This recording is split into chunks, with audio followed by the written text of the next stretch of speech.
Yo, what's up, fight fans? It's your boy 3K the Boss, aka the Boxing Gang Shang Tsung, Mr. Two Hands Up. Bah, bah. You know what it is, man. Coming in here today to talk to you about Anthony Joshua, Big Baby Miller, going head to head June 1st. Anthony Joshua has been making his press run in the USA, speaking to various media outlets. He's been in the hip-hop community. You know, he's doing a lot of morning talk shows and things like that. And he was on the Breakfast Club today talking with Charlamagne, DJ ENVY, and Angela Yee. Well, yesterday, about the matches coming up, and Charlamagne tried to troll him, you know, which is good. You know, Anthony Joshua knows how to keep his lid on him, was just talking about the matchup, and he proceeded to go on talking about why, you know, he's ducking Luis Ortiz, why ain't he fought Deontay Wilder, why hasn't he fought Tyson Fury. Well, him being a casual and not paying attention to the man's skill set or even watching his bouts, if he would have did his research, he would already know that he called him out. He has all of the emails. He made a flat bid to Tyson Fury because Tyson Fury did not want a percentage of the bout. Charlamagne, he only wanted a flat bid. Made him a substantial amount, offered him a substantial amount of money. Tyson Fury didn't want to take it. Luis Ortiz called him out. He didn't say anything until 2 weeks later, after the match was already signed with Big Baby Miller, and he proceeded to say that he wanted to go on and fight him next, which is good because what Eddie Hearn and what Anthony Joshua is doing, they're trying to put together an epic United States run, saying, look, you didn't want to come in our backyard, we're willing to come in your backyard. So if you want to fight, we're willing to fight on your standards or ours, basically basing standards off the turf. So, you know, Anthony Joshua's all game and he's full ready to go. He's ready to put all of his belts on the line and do whatever he has to do to make his statement as the best on the world. Because for Anthony Joshua, legacy is everything for him. Legacy means everything. He wants to be completely undisputed. He wants to reign as the heavyweight king, being ahead of everybody and having everybody below him, you know what I'm saying, in the crab barrel, trying to reach up and trying to grab what he has, which he rightfully deserves to do. But he can't help understand, you know, he's doesn't even worry about or even fret about the fact that, you know, Tyson Fury and Deontay Wilder tried to blacklist him, and the fact that Tyson Fury played a good game of chess by keeping everyone in the dark, keeping Deontay Wilder in the dark, and not making his presence felt until that $80 million deal was reached. Now Tyson Fury is actually working on negotiating a deal with Bob Arum, him being his new co-promoter, and ESPN and ESPN Plus being his new platform, and him being the heavyweight face of boxing.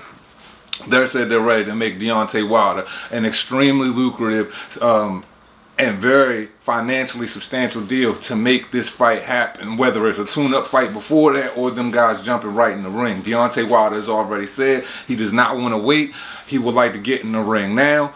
He's saying basically that since he's fought Tyson Fury and he's fought Luis Ortiz, he feels like he won both of those matches, but we all know that he lost that match against Tyson Fury. That's why it's on him so much to make that fight, and that's why he didn't push for the fight with Anthony Joshua on April 13th. Now, considering how we're looking at the numbers, based on what Anthony Joshua and Big Baby Miller did, a wise man, or it doesn't even take a wise man to know that Deontay Wilder should have taken that. You know, and being in this age of boxing, we all as fight fans and anybody that just with an unbiased opinion or just, and even a biased opinion would know that we don't want this thing to end up like a Mayweather-Pacquiao situation, which I don't believe it will. I don't think Deontay Wilder can maintain that belt long enough with his skill set and be able to get through all of the competition he has to go through, because now the bar has been set. You can't backpedal from the strides you have made in the competition that you have fought. You've already fought 38 people that didn't even matter, and now you're fighting elite. So basically he is saying he is more than game to fight elite opponents. AJ did some really cool shit, man.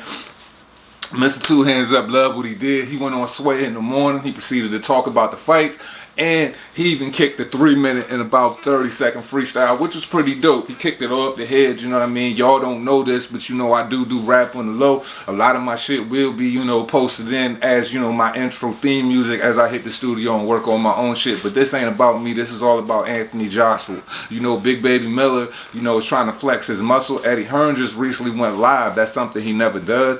And he talked about how intense that face-off was. They only got through about 11 minutes of that scene before they had to break those guys apart. I just think Big Baby is very immature. He's trying to, you know, get underneath Anthony Joshua's skin over in Europe. Anthony Joshua, you know, says that he likes to keep his nut down, basically keep his head on his shoulders. That's what that means to all my American fans. So he doesn't get caught up in none of the bullshit. But I think this is the most aggressive Anthony Joshua that we've ever seen. And for me to be honest, this is when I get a little spicy with the interview. Yo, Anthony Joshua, man. You my favorite heavyweight in the whole division. You know, I like Tyson Fury. You know, I respect Deontay Wilder's punching power. Don't like his skill set. You know, I think Tyson Fury moves like a ballerina. But these are the things that these guys do. They troll and use your name for clout to get where they are. Tyson Fury's got the money, you know, now, so he ain't really worried about really saying your name too much. He's just gonna let his promotion use their tools and go ahead and just say whatever they need to say. So he's just gonna sit back and do what he does best, fight and promote those fights. Now, you might have to let your nuts hang a little bit, my G. I say that to say this. You're going to have to come in. You might have to be the landlord collecting rent. And I mean doing so, you might have to collect rent with your wordplay. I know you're a very classy individual. I know you got big sponsorship and everything. But we're in the fight business, man. And you're going to have to sell these fights, man. Don't worry about, you know, what people are going to think about it. Because over in America, controversy sells, man. Nothing sells more than controversy, sex, and be quite frankly, drugs. Though I don't condone drug use in any form or fashion. You know what I mean? These are the things that sell, man. So people are starting to see that you're starting to break in. You're taking in this U.S. air and everything like that, and know that, you know, we are that you are definitely from England, because you use a lot more class than we use against our own people. You know what I mean? We talk a lot of shit. You know, we like to let our nuts hang, as we say over here, and just pop our shit. You know, so Big Baby is in New York. He's in his hometown. He popping shit. He's trying to put, you know, the whole city on his back, and, you know, use that for his bravado so he can poke his chest out a little bit. So I suggest that for as big and that muscular structure that you have, you go ahead and let your nuts hang, poke your chest out, and let people know what time it is, man. Ain't nobody gonna stop you, dog. You King Kong, man. Come through the city and crush the buildings, man, because you're moving through our city with great respect. You're moving through our states with great respect. You're doing all of the right things. And even Eddie Hearn has made it very clear that, you know, if we saw a different side of Anthony Joshua, if Anthony Joshua did a little bit more talking and shit like that, maybe, you know, it'll gear people up, you know, and it'll gear the fighters up. I'm not saying that you need to talk more shit for the people. You know, people love hearing people pop shit, man. We loved it from Mayweather. We loved it from even Ricardo Mayorga, even though we didn't understand what he was saying without a translator, and so many other individuals. But you need to pop your shit and let, you know what I'm saying, your nuts hang, and say what you really saying behind closed doors to your homies and to your whole team about these fuck niggas in the boxing industry, man, because they talking crazy, they talking out of line, they acting like they not recognizing your greatness. They act like Carlos Takam was trash. They act like Dominique Brazil was trash, but now Deontay Wilder's backpedaling to take that match, knowing he's been as mandatory for 2 years. They act like Klitschko was over the hill, knowing a lot of these guys can't beat him. They trying to dismiss the fact that you knocked out Dillian White, even though he's trying to troll and talk shit to you, and you know what I mean, throughout the media, and get that out there. That's because a lot of these guys are salty and don't have a fight. But we all know that Deontay Wilder is the odd man out of this equation right now, if you look at everything and how it's going on. So, you know what I mean?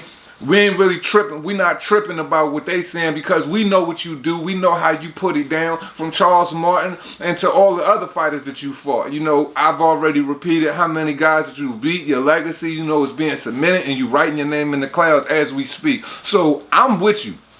And all of the other fight fans are with you. UK is going to fly over, you know what I'm saying? The mates is coming, man, and they going to hold you down, man. And I really think that, you know, this is about to become your playground, man. And you need to be the bully on the yard and go ahead and push a nigga off the swing set. Go ahead and bully a nigga off the monkey bars. Go ahead and telling them, get out your way, because you going first when you come down the slide, man. Because it's all about you right now, and it's all about the legacy that you make. These guys are trying to piggyback off your legacy, man. So go ahead and shove these little niggas in your back pocket and go ahead and do what you need to do. So I think you should be a little bit more aggressive in the process coming up. I think you should talk a little bit more. I think you should go ahead and let the class out the window, because you're dealing with a child, man.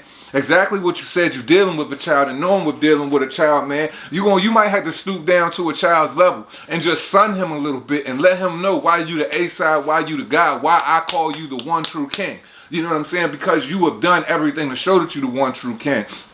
Now, This is making up for a beautiful match, and once we get him out the way on June 1st, you know, we can go to Luis Ortiz. Luis Ortiz doesn't have the style or pedigree to fight him. You know, they say Anthony Joshua doesn't show a lot of head unit, but I would say he is the master of fundamentals, just as Evander Holyfield was before him. So he's going to move straight through him, you know, hone in on his target, put him in the crosshairs, and knock him out. I don't see Luis Ortiz lasting more than 5 or 6 rounds with Anthony Joshua. Healthy or, you know, doing the waiver thing just like he did with Deontay Wilder, because Anthony Joshua hits a lot harder.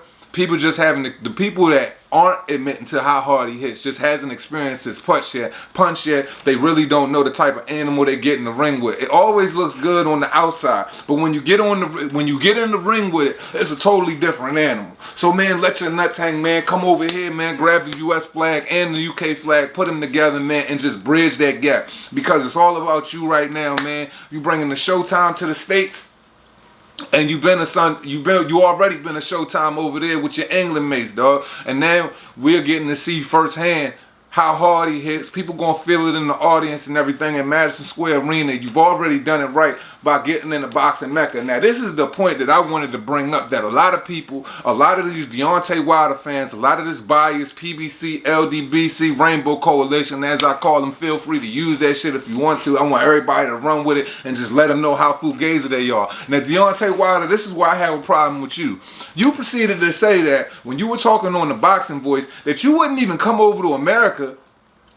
You wouldn't even, I'm sorry, you already in America. You wouldn't come up the street, and you said you wouldn't be at Madison Square Garden, but doesn't that sound a little bit contradictory? Nesta Gibbs and the other 2 guys on the panel at Boxing Voice, considering y'all tried to get on Anthony Joshua for not watching the fight, being across the pond, knowing how hard this guy trains, knowing how much he puts up for the sports and puts on for his country and puts on for my city and so many others in the United States.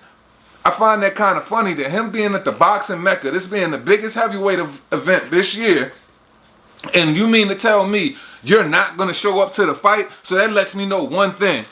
You're fucking scared. Yeah, you're fucking scared. Come on, man. Man up, nut up, man, and go over there. Because Anthony Joshua's going to call you out on your home turf. And that's going to make you look real bad. So if you don't show up, and I'm saying this to help you out, because Mr. Two Hands Up, always going to be unbiased, homie. I'm saying this just to let you know, if you don't show up and you don't sit up there and you don't let your nuts hang, you're going to be known as a ducker, a chump, and everything else. And as my mother always told me as a youngin', man, what's done in the dark comes to light. Idle hands is the devil's playground. And Deontay Wilder, you don't have an opponent right now. So you have idle hands. Everybody's coming at you with these offers because they want to see superior fights. But you are trying to fucking hijack that WBC title. You're a paper champion because you haven't shown anybody why you deserve that medal. You know what I mean? I haven't seen it. I haven't seen it. So for all of this contradictory bullshit that y'all throw out there about somebody not showing up, somebody not watching the fight, and what they're doing, now he's in your backyard, he's fighting, and he's gonna show up and he's gonna put on. So what does that say about, you know, your WBC champ? I'll wait. It doesn't say too much, does it? Because if the shoe was on the other foot, y'all would dog AJ. If the shoe was on the other foot, y'all would dog Tyson Fury. And I know y'all probably going to dog him now because the fight against Deontay Wilder might not happen. This man signed an $80 million contract. His money is good. He's going to get it regardless. And if you look at it from a business perspective and a champion pedigree perspective, you will understand that Tyson Fury has already got the bag. He said he's a useless dawser because there's nothing that he can offer him right now. The only person that can offer Tyson Fury something is AJ. And AJ is already locked in for a battle. And you know that Tyson Fury is going to win a couple tune-up matches before he fights AJ, if he even fights him. Because to me, it looked like AJ the boogeyman of the division. He's been the boogeyman of the division in my eyes, but y'all just not even admitting it. So, if you don't show up for that fight, I swear to God, everybody who's watching this video, if this nigga don't show up for that fight, y'all better be on his fucking neck. I promise you, y'all better be on his neck, because it don't make no sense for you to be a heavyweight fighter who doesn't even have a fight. This guy's coming in your backyard. He's right there, man. The belts are so close that you could taste it. You need to be there. You need to take in that atmosphere, see how many people are around you, and understand that you can have all of that. Don't you want the keys? Because right now it seems like you driving a Buick and this nigga's riding in a Rover, man. Because you don't want the keys. It's all about the keys, man. It's all about the straps. It's all about being undisputed. One face, one name, one champion, right? Anthony Joshua is silently assassinating everybody around him, and he's carrying that moniker, and he's walking it like he talks it, and he hasn't even mentioned anything about one name, one face. The only thing he's mentioned in his legacy and how far he wants to carry it. So, shouts out to you, Anthony Joshua, for doing everything you're doing. It's a strategic chess move. Everybody hates on Eddie Hearn and tries to call him a slave master and all of that, but I don't see it. I see a bunch of dudes getting paid, man. And man, we need to make these exciting fights, man. They need to happen, man. There's no reason why guys like Tank Davis, Deontay Wilder, and all these other guys. Tank Davis just fought a guy that was basically 2 weight classes smaller than him, knocked him out in the first round, and his promotion is talking about him fighting Tenshin Nasukawa, a guy that he knocked out in the first round. So you mean to tell me a young heavy-hitting fighter is going to go over there and do the same thing to him for money? See, all I smell is money. Deontay Wilder has been kicking over tomato cans, and he said he's been happy with what he's done with his money because he's been cool with the little bit of bread he's getting and playing it safe. Well, it comes to a time where you have to stop playing it safe, man, and just go hard, man. Japanese, kamikaze. That means destroy all things and not worry about what's in behalf of you, even if it comes with you destroying yourself.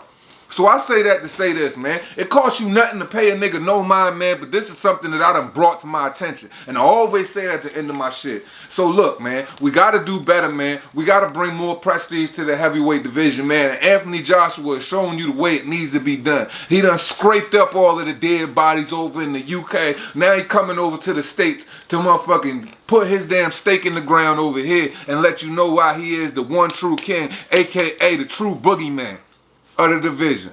Anthony Joshua, WBA, WBO, IBF, IBO, 4-belt holder, gold medalist, heavyweight champion of the world, 21 knockouts, 22 wins, taking all prisoners, no defeats, and ain't scared to catch no L's. It faced adversity, got up off the floor, and knocked one of the best heavyweights of the modern era out. And I grew up on a lot of the greats. But what Klitschko did is something that has been unmatched in this era. So, man, look, man, let's bring more honor and prestige to the game, man. This is Mr. Two Hands Up. You know what it is, man. I just want to see everybody stay woke, really vigilant about what's going on out here, man. And really, man, put your foot on this nigga neck, man. Because if you don't show up, I'm telling you right now, 3K the Boss is going to show the fuck out, man. It's Mr. Two Hands Up. You know what it is. As always, man, y'all be blessed. Enjoy your weekend, man. And always remember, it costs you nothing to pay a nigga no mind. Respect the one true king, AJ.